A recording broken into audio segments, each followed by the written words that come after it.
Welcome to the Edith Letters. Light red carnations on the tablecloth, and a handwritten letter, oh that's fading art.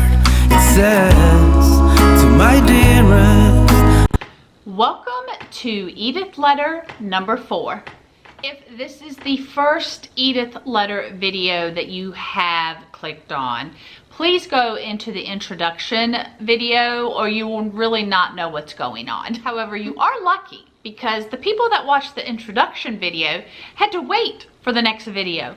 And the ones that watched number 1 had to wait a week for number 2. But we're at letter number 4. So you can click on all of them and watch them right away. And you don't have to wait, well, until we finish this letter. And then you have to wait for letter number 5. This letter is postmarked October 13th, 1 p.m., 1925. My dear, I received your extremely unexpected but much welcome letter this a.m. You sure are good at copying pictures out of magazines. That one came from College Humor, did it not? At least I think it was in that in which I saw it. Well, how are you today? I have a peach of a headache again this morning. It came on about 9 o'clock. 1 second it was not there and the next it was. That is the kind that is hard for me to snap out of. But the best way to snap out is to try and see you. I guess I am destined to keep this a while if that is the case, at least till Friday. Of course, speaking to you over the wire may also help, but I doubt it. You speak of serenading the office on a Monday. Well, I don't quite remember what I said in my last letter, having written so long ago, so I don't understand what you mean. Please explain thyself. You say that I was a good little boy Sunday night for leaving early. Well, I think it would be quite a good idea if I would be more particular as to the time I left. Here is a plan. If we go to a theater early enough to be home at 10:30 or 11, then my time for departure would be 10:45 or 11:15. If I take you home from a meeting and we get home at 8, then my departure would take effect not later than 10. If we spend the evening at home, it would be 10:15 when I would start to leave and not later than 10:30 when gone. How does that strike you? Let me know what you think of it. Did your mother find out that I took you home? What did she say about it? I hope you did not tell her. Are they still razzing you about Saturday morning? If so, tell them that we were still in at Child's at 12:55 and that when we got home we were cold, so we waited till we got warm. That is the truth, is it not? As far as I know it is. You say that you think that I wish I knew French. Well, you don't realize probably that French is partially derived from Latin and that I can figure out what these two words mean.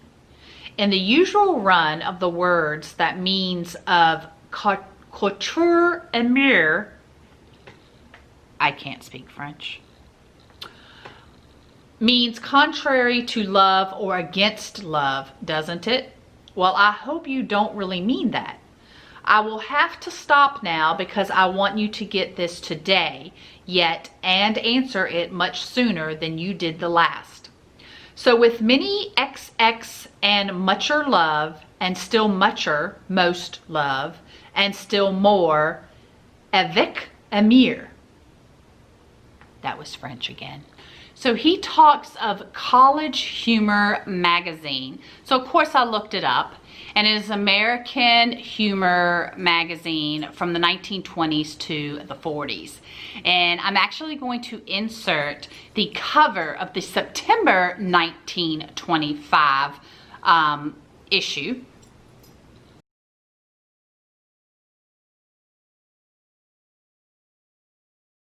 So who knows, since this is an October letter, maybe that September issue was the one that she copied that picture from. When I started reading the letters, I was actually really surprised to see the and symbol instead of the word and. Really didn't know that they used it as early as the 20s. He talks about her serenading the office, and then he acts a little confused, saying he doesn't know what he said in his last letter. Could she explain? So maybe he's talking about the reference to him whistling, singing, and dancing, if in fact letter 3 was the letter prior to this one. And did you catch that he said thyself instead of yourself? I love thyself. I think I'm going to use that word more often. Now we get into something a little intriguing and juicy. Did your mother find out I took you home? Okay, what is going on? So, does the mother not know they're dating? Does the mother not approve? I learned in the last letter that she's in school. Well, evidently she's taking French because he says that she wishes he knew French. So he seems to know a little Latin, which back then, Latin, even though it is an unspoken language, they did teach more Latin than they teach nowadays. I actually took Latin in high school, but they discontinued it, and I was in high school in the late 80s. They discontinued it shortly thereafter. So comment below if you know if they're actually still teaching Latin in schools nowadays. When he's making the French reference to contrary to love or against love, I hope you don't mean it. Ooh, you know, what is going on? Like, did she say that she really wasn't one that would fall in love? Because remember, we're already questioning, has she told him that she loves him? Which, according to this letter, really makes you question that. And he has point out blank made it, said it over and over that he loves her. We don't have her letters, so we don't know if she signs love, but you gotta question it in this letter to her. And I did not misquote. He does say mucher love, mucher, not much, just so you know. And here he is writing his French love. Once again, he's kind of on her about her writing him back. Evidently, she's not very prompt at returning letters. Now, granted, we know she's in school, so she could be busier than he is. Just don't know. So tell me what you are thinking about these letters. Comment below. Comment with everybody else. Let's have a discussion about this. I love reading your comments. If you have any family or friends that you think would enjoy the mystery of these 95-year-old letters, then share these videos with them on all types of social media. And until the next letter.